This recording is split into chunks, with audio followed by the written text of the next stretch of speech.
Messieurs et dames, vous êtes en train d'auditionner la radio Oasis Concours FM TV. Bienvenue à suivre cette édition d'information qui commence par la météo.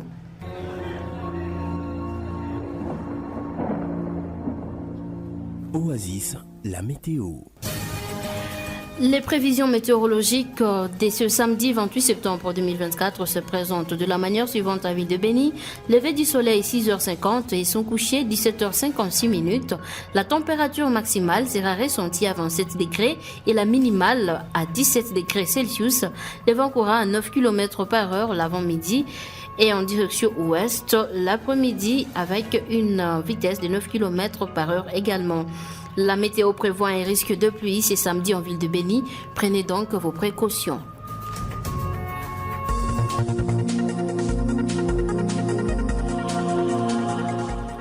Insécurité urbaine à Béni, des biens de valeur parmi lesquels de l'argent non comptabilisé ont été emportés par de présumés bandits la nuit du jeudi à ce vendredi dans la cellule Apita Kondo du quartier Nkonkolio. Les autorités compétentes sont appelées à prendre des dispositions nécessaires. Certaines femmes ont manifesté ce vendredi à Cavignon pour dénoncer la destruction de leur culture par l'UCSN sous l'ombrage de la COPEVI. Les conservateurs du parc national de Virunga, secteur nord, parlent d'une manipulation politique orchestrée par la société civile locale. Les femmes et les filles déplacées des guerres vivant à bout de tempo traversent une vie pénible ces derniers temps. Certaines d'entre elles disent être victimes des traitements indignes comme les viols et les harcèlements sexuels orchestrés par les personnes non identifiées. Ces titres et bien d'autres seront développés dans cette édition de formation mise en onde par Shadrach Mbafumoja. Je suis Charmante Siarava à la présentation. La coprésentation est faite par Bihawa Matsungani. Bienvenue à suivre l'intégralité. Jeune, ton avenir est plein d'espoir. Mais une seconde de plaisir sexuel peut le gâcher à jamais. Sois sage. Je l'ai annoncé au sommaire, des biens de valeur dont l'argent non comptabilisé ont été emportés par de présumés bandits dans la cellule Apita Kondo du quartier Nkonkolio en ville de Béni. Les faits remontent de la nuit du jeudi à ce vendredi 27 septembre 2024. La société civile du Congo, qui déplore la recrudescence des cas de banditisme en ville de Béni, appelle les autorités compétentes à prendre des mesures pour assurer la sécurité de la population. Junior Mpakulirai est premier vice-président de cette structure. On l'écoute.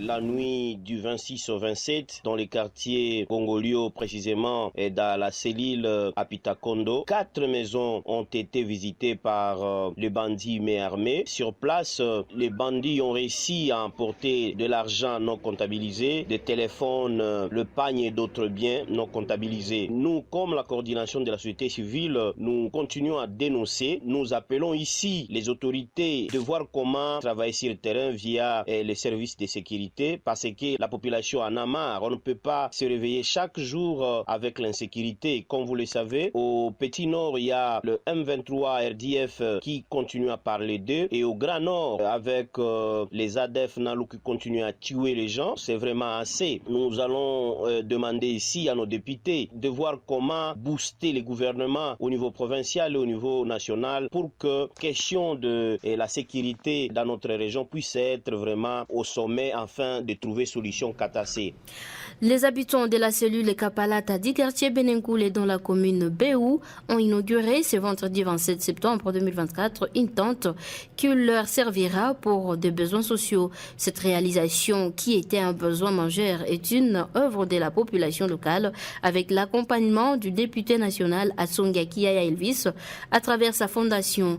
Les bénéficiaires de cette tente, exprimant leur sentiment de joie, remercient énormément l'élu de la ville de Béni et l'encouragent à multiplier ces genres d'actions dans l'avenir. Ils sont dans ce Vox Pop réalisé par Remias Soumaïli. Tunashukuru kwanja kila mmoja wa selile Kapalata, kuanzia kwa chef de quartier, chef de selile, wakaaji wote. Nous remercions le chef du quartier Benengoulé, le chef de la cellule Kapalata et tous les habitants de cette cellule, également tous les membres de la fondation du député Atsonga Kiya Elvis. Pour cet accompagnement, nous lui souhaitons une longue vie parce qu'il vient de nous faciliter ce qui restera mémorable pour notre cellule. La fondation Atsonga Kiya Elvis nous a appuyés à terme de finance place. Cette tente peut contenir facilement environ 100 personnes. Que Dieu bénisse l'honorable Atsongakia Elvis qui vient de nous appuyer. Ce jour, nous avons déjà notre tente. Nous lui souhaitons une longue vie et que Dieu le bénisse abondamment et qu'il lui donne également une longue vie sur cette terre parce qu'il est vraiment nécessaire pour nous, les habitants de la région de Béni. C'est une grande joie pour nous, les habitants de la cellule Kapalata ce vendredi. On n'avait pas assez d'argent, mais l'honorable Atsongakia Elvis a pris cette charge également à faire voyager cette tente de Kambala jusqu'ici chez nous. Nous le considérons comme une borne qui délimite une parcelle. Vous savez très bien qu'on ne peut pas facilement déplacer une borne. Nous sommes derrière lui et nous lui promettons nos accompagnements même pour le prochain mandat.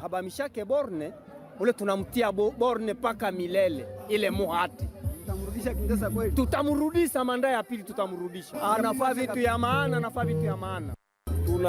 Pour sa part, Siméon Moutouango, coordonnateur adjoint de la Fondation Atsongakia Elvis, FOAC, explique au micro de votre radio les bien fondés des actes généreux que réalise le député national Atsongakia Elvis à travers sa fondation. Nous sommes travailleurs de cette communauté et nous devons rester proches de cette communauté pour en faire recueillir les données et remonter à l'honorable afin que le mandat soit une réussite. Nous sommes en train d'exécuter, de faire le travail que cette communauté nous a envoyé de faire. Et vous savez que le travail du député est très bien connu. Nous avons la représentation de la population, nous avons les contrôles du gouvernement et nous avons le fait de légiférer les lois à l'avantage de cette communauté. Toujours en ville de Béni, les spoliateurs des terrains publics de la commune Moulekera seront incessamment déférés devant la justice. L'annonce est faite ce samedi par la société civile du Congo de la place qui dit être en train de faire des démarches afin d'identifier tous les coupables. Pierre Kampale Herviakuno, président de cette structure citoyenne, met en garde les personnes qui spolient les terrains publics en commune Moulekera. Et à la même occasion, la société civile du Congo appelle la population de la commune de Moulekera à participer au travail communautaire d'Isalongo ce samedi au stade du quartier Matembo. Pierre Kampale Elviakuno, on l'écoute. C'est dans tous les quartiers de la commune, donc il dit quartier de la commune Moulekera. Nous constatons qu'il y a toujours des spoliations. Il y a les gens qui exploitent les riz sans autorisation des autorités locales, fabricants de briques.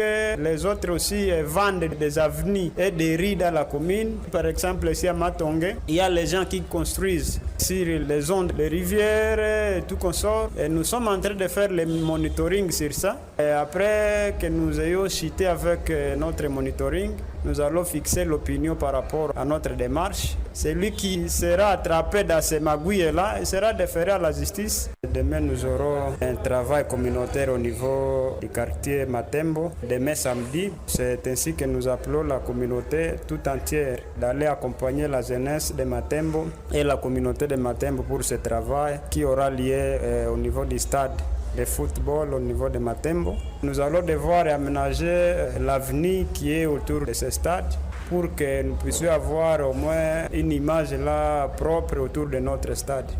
Rendons-nous au territoire de Béni. Il s'observe actuellement un conflit des limites entre l'ICCN et la population riveraine à Cavignon, qui est dans le territoire de Béni, effectivement.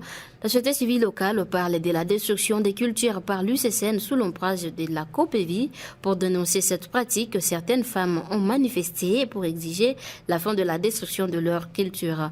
Delphine Malekani, cadre de la société civile de Cavignon, annonce pour cette occasion de manifestations de grande envergure la semaine prochaine. On l'écoute. Oui, aujourd'hui, les avant-midi de ce jeudi 24 septembre 2024, le bureau de la société civile a été servi par un encombrement de la population, où en majorité c'était les mamans qui réclamaient à la fin de la destruction de leur culture par l'ICCN sous l'ombrage de l'hypocrisie de la COPEVI. Et cette COPEVI qui est vendeur de ces parcelles exploitées est aussi prometteur d'un autre réduisement des parcelles non consensuelles. Sous une tension incroyable, le comité de la société civile a été obligé par ces mamans de marcher avec elles jusqu'au bureau des membres du comité de sécurité locale afin de leur exprimer encore une fois leurs desiderata. Et sous cette emprise de manifestations spontanées, certaines artères ont été parcourues par ces mamans. C'est pourquoi la société civile venait de former les autorités provinciales, territoriales et locales que des manifestations citoyennes vont commencer la semaine prochaine à partir de ce lundi. Ou lundi et mardi, il y aura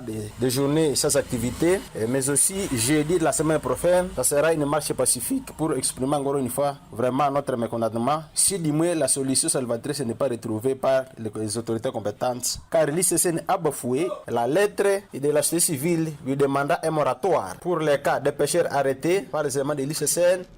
Contactés à ce sujet, les conservateurs du parc national des Virunga secteur nord parlent d'une manipulation politique menée par la société civile. Eric Kitakia indique que les processus sont déjà en cours pour que les populations riveraines ne puissent pas dépasser les bornes fixées par la COPEVI. Le conservateur Eric Kitakia a été joint au téléphone par Jurès Kassongo. Effectivement, nous sommes au courant qu'une certaine poignée de femmes a voulu manifester. Je ne crois pas que c'est réellement par rapport à la destruction des plantes qu'elle qualifie de destruction des cultures par les gardes-parcs, mais ça doit être une manipulation politique ou la société civile qui voudrait vraiment se faire valoir, alors que le processus qui est en cours, c'est que les gens ne puissent pas dépasser les bornes qu'a fixé la COPEVI. Alors, tous ces gens qui sont en dehors de ces bornes parce qu'ils sont en train d'aller en profondeur du parc, les gardes-parcs sont vraiment contraints à faire appliquer la loi. Et si ces femmes ont manifesté contre les gardes-parcs, ils allaient aller vraiment vers les bureaux des gardes, mais ils sont allés au bureau de la société civile parce que c'est lui bien qui est l'organisateur de cette marche-là. À Camion, je dois vous avouer qu'il n'y a pas de tension, sauf que les gens mal intentionnés qui sont en train de vouloir inciter la population à violer la loi, de leur demander plutôt de respecter au moins cette limite qui a été fixée par la COPEVI et que toutes les personnes qui vont se retrouver en dehors de ces limites, leurs cultures vont être fauchées parce que c'est la loi qui nous autorise de faire cela. Rendons-nous à Ville de Butembo avec vous, Bihawa Matsongani.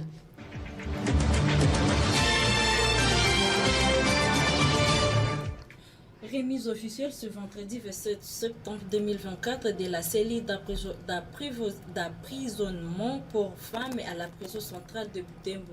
Cette activité a été présidée par le maire Paul Lucieux de Butembo avec l'accompagnement de deux structures de défense des droits humains de la place.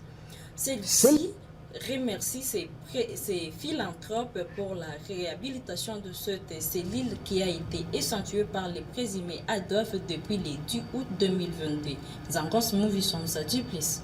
C'est le bureau du directeur de la prison centrale de Butembo qui servait depuis lors de la cellule pour femmes dans cette maison carcérale. Dans cette chambre habitée 28 femmes et 5 nourrissons. Elles se servaient des particules de matelas à poser sur une bâche pour dormir. Le matin de ce vendredi 27 septembre 2024, c'est un nouveau beau jour pour ces femmes et le directeur de la prison. Il est ensuite revenu sur les conditions déplorables qu'ont traversé les femmes qui étaient d'abord logées dans différents amigos à commune Kimemi depuis que le présumé Adolphe a incendié leur ancienne cellule.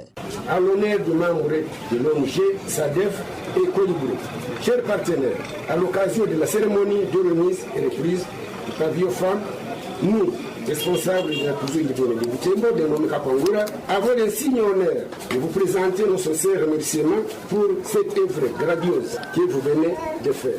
Dans le souci de voir les femmes détenues vivre à bonne éducation et une bonne correction, la SAFDEF et les Colibri les ont apporté le fil de Suzanne pour l'apprentissage de différents métiers, les vivres et les kits de dignité.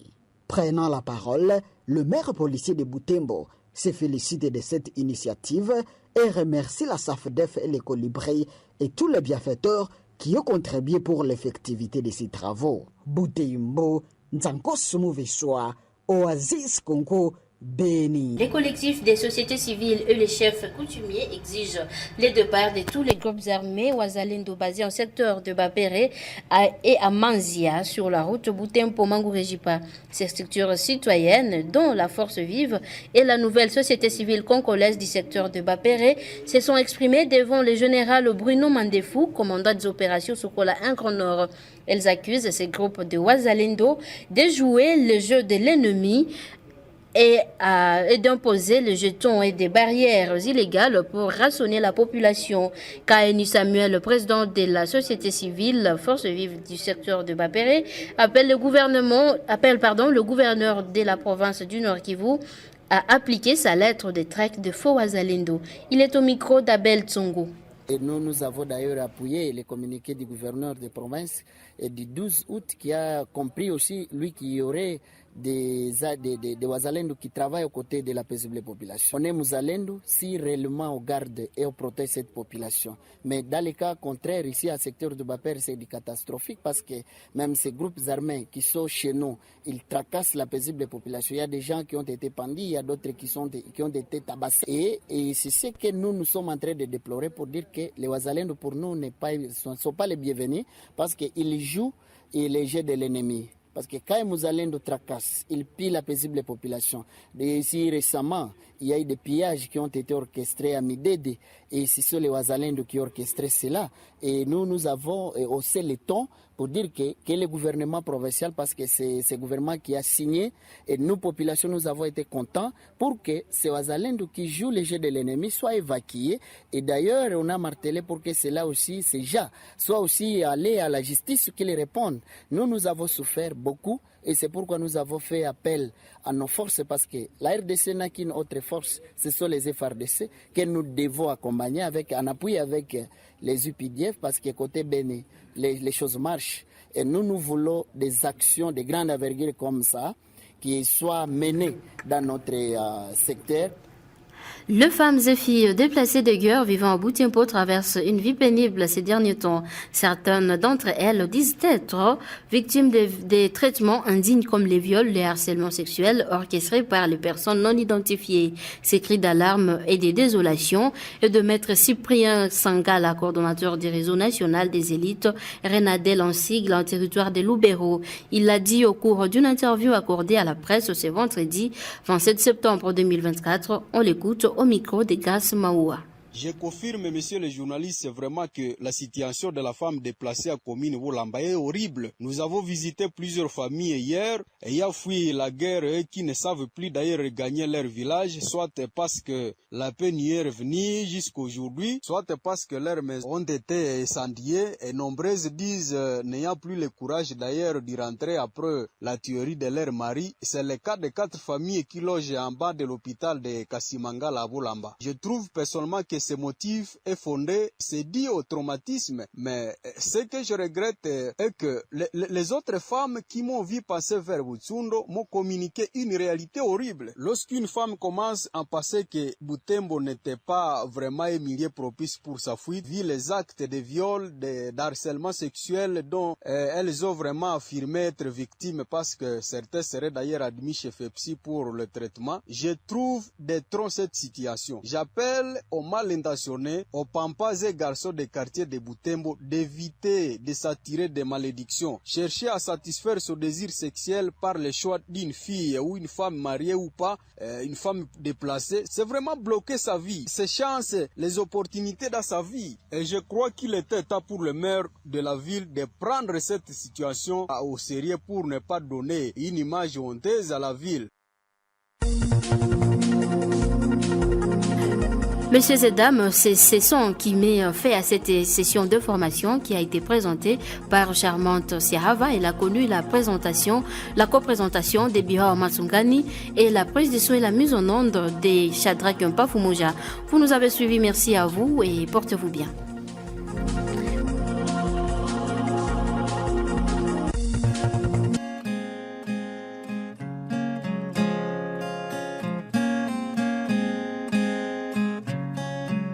Savez-vous la nation où le forfait Internet reste le plus cher au monde?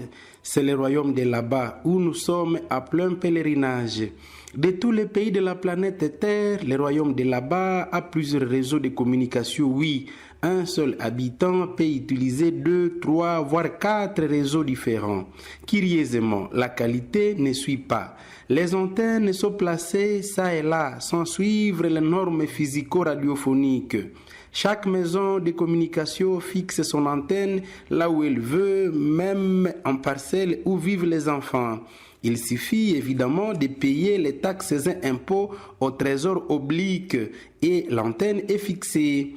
Surprise étonnante, des antennes de plus en plus nombreuses, au point que certaines municipalités se retrouvent avec une dizaine d'antennes. Ce qui fâche au royaume de là-bas est que même devant l'antenne, l'on ne sait pas envoyer un simple SMS. Et donc, une communication très chère, oui, mais de mauvaise qualité. Heureusement que Sa Majesté le Roi n'est pas au courant. Voyez-vous, vous achetez un forfait Internet pour 48 heures, mais pendant les premières heures, vous ne pouvez pas passer ni appel ni SMS. Il vous reste d'autres 24 heures pour consommer votre forfait. Le réseau redevient normal entre 23 heures et 4 heures, pendant que vous ronflez déjà. Au petit matin du deuxième jour, vous regrettez vainement votre forfait qui tend à expirer. Et finalement, avant 12 heures, l'on vous dit votre forfait Internet est expiré. Dans certaines cités du royaume de là-bas, il n'y a aucun cybercafé normal. Chacun des habitants utilisant les adresses électroniques se débrouille. Il y a peu, la fibre optique est arrivée pour améliorer, disait-on, la qualité de l'Internet. Mais c'est comme du théâtre, une véritable peine perdue. Le peuple qui est ainsi exploité par le maison de communication n'a aucune défense quant à ça. Au royaume de là-bas, pas de droits des consommateurs. Ces derniers n'ont que des devoirs. Au Parlement, les élus sont dans les champagnes, des fêtes d'anniversaire et dans les voyages. Vivre au royaume de là-bas, dans la classe des bas peuples, c'est déguster le purgatoire.